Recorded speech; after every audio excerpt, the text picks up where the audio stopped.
Hello, আমি আসিম। আর আজকে আমরা কথা বলবো কীভাবে কোনো স্পিকার বা হেডফোনকে পুরোপুরি ওয়্যারলেস করা যায়। তো এটা দুইটা সিস্টেম আছে, একটা হচ্ছে ক্রোমকাস্ট আর একটা হচ্ছে ব্লুটুথ। তো এই দুইটা কীভাবে ব্যবহার করা লাগে বা এই দুটার মধ্যে পার্থক্য কী এটা জানার আগে আমরা প্রথমে দুইটার সাথে ভালোভাবে পরিচিত হয়ে আনি। ক্রোমকাস্ট হচ্ছে গুগলের প্রোডাক্ট। ক্রোমকাস্ট দুইটা আছে, একটা হচ্ছে শুধু সাউন্ডের জন্য আর একটা আছে শুধু ভিডিওর জন্য। তো আমরা এখানে সাউন্ডটা ইউজ করতেছি, যেটা স্পিকারের সাথে অ্যাড হবে।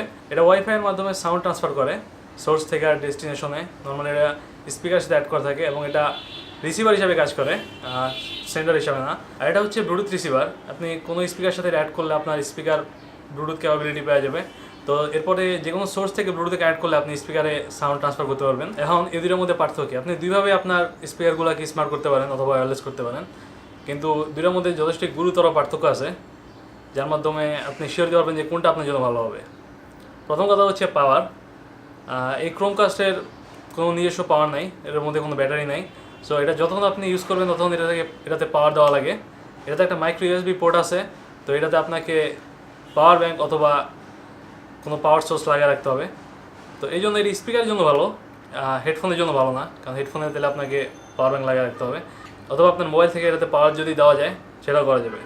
কিন্তু এই ব্লুটুথ রিসিভারে নিজস্ব পাওয়ার লাগে না, এটাতে একটা ব্যাটারি আছে যেটা প্রায় 12 ঘন্টা পর্যন্ত পাওয়ার দিতে পারে। তো এই ছোটো ডিভাইসের জন্য এটা যথেষ্ট অসাধারণ জিনিস। যেহেতু ব্লুটুথ রিসিভারে কোনো পাওয়ার লাগে না, তো এটা হেডফোনের জন্য ভালো। তবে এটা স্পিকারের সাথেও চালানো যাবে, কারণ এটা পাওয়ার দেওয়ার সাথে সাথেও প্লে করা যায়, সো ওখানে কোনো সমস্যা নেই। তারপর হচ্ছে ফাংশনালিটি অনুযায়ী ক্রোমকাস্ট প্রচুর আগে আছে। ক্রোমকাস্টের নিজস্ব অ্যাপ আছে এবং এখান থেকে ট্রিবল বা বেস কন্ট্রোল করা যায়, ইকুয়ালাইজার কন্ট্রোল করা যায়। তারপর গুগল অ্যাসিস্ট্যান্ট থেকে এটাকে কমান্ড দিয়ে চালানো যায়। তারপর আপনি মাল্টিপল ক্রোমকাস্ট কিনে মাল্টিপল স্পিকার সেটআপ দিতে পারবেন, স্পিকারগুলোর নাম দিতে পারবেন, কমান্ডের মাধ্যমে সেগুলো ইউজ করা যায়। তারপর সেগুলোকে বিভিন্ন ভাগে ভাগ করে দেওয়া যায়, রুম হিসাবে অথবা স্টোরিও হিসাবে, যেমন একটা রাইট স্পিকার একটা লেফট স্পিকার, যেটা ব্লুটুথের মাধ্যমে যায় না। এক মোবাইল থেকে অনেকগুলো ক্রোমকাস্ট কানেক্ট করা যাবে, যেটা ব্লুটুথের ক্ষেত্রে যায় না। তারপর আপনার একই ক্রোমকাস্ট বা আপনার বাসার সবাই কানেক্ট করতে পারবে ওয়াইফাইয়ের মাধ্যমে, সেটা একটা ভালো জিনিস যেটা ব্লুটুথে যায় না। এই ব্লুটুথ রিসিভারের ফাংশনালিটি বলতে এটা রিসিভার এবং ট্রান্সমিটার দুইভাবেই ব্যবহার করা যায়। যদি আপনার হেডফোন ব্লুটুথ না হয় সেক্ষেত্রে আপনি এটাতে আপনার নর্মাল হেডফোন লাগে এটাকে ব্লুটুথ হেডফোন বানাতে পারেন, অথবা আপনার হেডফোন যদি ব্লুটুথ হয় তাহলে আপনি এটার সাথে আপনার সোর্স কানেক্ট করে এটা থেকে ব্লুটুথ হেডফোনে ট্রান্সফার করতে পারেন সাউন্ডগুলো। যেমন হচ্ছে আপনি পিসিতে এটা লাগাতে পারেন এবং সেক্ষেত্রে আপনার পিসির সাথে ব্লুটুথ হেডফোন ইউজ করা যাবে।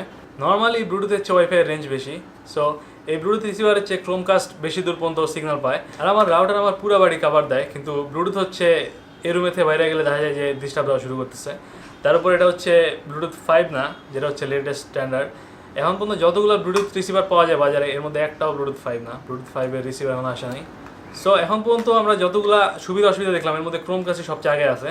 কিন্তু একটা ব্যাপার হচ্ছে যে দামের দিক দিয়ে ক্রোমকাস্ট ব্লুটুথ রিসিভারের চেয়ে 2 গুণ দামি, কিন্তু ফাংশনালিটিতে যথেষ্ট আগে থাকার জন্য আমি মনে করি যে ক্রোমকাস্টই সবচেয়ে ভালো চয়েস হবে আপনার স্পিকার অথবা অ্যাকচুয়ালি স্পিকার ওয়্যারলেস করার জন্য। কারণ হচ্ছে যে হেডফোনের জন্য এটাই যথেষ্ট ভালো হবে, কারণ এটা যেহেতু নিজস্ব পাওয়ার আছে, যেটা ক্রোমকাস্টের জন্য যথেষ্ট বিরক্তিকর। ক্রোমকাস্ট হচ্ছে মূলত স্পিকারের জন্য এবং ব্লুটুথ রিসিভার হচ্ছে হেডফোনের জন্য। তবে দুইটাই উল্টাভাবে করা যায়, কিন্তু ব্লুটুথ রিসিভার কিনলে আমি মনে করি যে নিজস্ব পাওয়ার আছে এমন কিনেই ভালো, যেমন হচ্ছে এটা অর্কিডটা। And that's all. আশা করতেছি এই তথ্য আপনাদের কাজে লাগবে, অ্যান্ড গুড বাই।